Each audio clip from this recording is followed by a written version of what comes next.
সদ্য সমাপ্ত ফুটবল বিশ্বকাপে বিশ্বজুড়ে খ্যাতি পাওয়া কেপ ভার্দের গোলরক্ষক ভজিনিয়ার জন্য পুরনো এক নিয়ম বদলে ফেলেছে চিলির লিগ কর্তৃপক্ষ।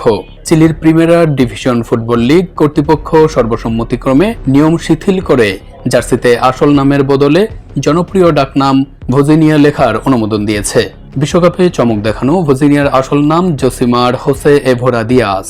চিলির লিগের আগের নিয়ম অনুযায়ী খেলোয়াড়দের জার্সিতে বাধ্যতামূলকভাবে কেবল সারনেম বা বংশগত পদবি ব্যবহার করতে হতো। 40 বছর বয়সী এই গোলকিপারের জন্য চিলির ক্লাবগুলো একযোগে নিয়ম সংশোধনের পক্ষে ভোট দেয়। ফলে শুক্রবার সর্বসম্মতভাবে এএনএফপি পরিচিত ডাকনাম ভজিনিয়া নামেই মাঠে নামার অনুমোদন দেয়। চিলির সবচেয়ে সফল ক্লাব কোলো কোলো এক সপ্তাহ আগে 40 বছর বয়সী ভজিনিয়াকে দলে নেওয়ার ঘোষণা দেয়। পরিকল্পনা অনুযায়ী গত মঙ্গলবার তার সান্তিয়াগোতে পৌঁছানোর কথা থাকলেও ভিসা সংক্রান্ত জটিলতায় তা পিছিয়ে বৃহস্পতিবার নির্ধারণ করা হয়। শেষ পর্যন্ত বৃহস্পতিবারও তিনি বিমানে না ওঠায় ক্লাব ও সমর্থকদের মধ্যে উদ্বেগ তৈরি হয়েছে।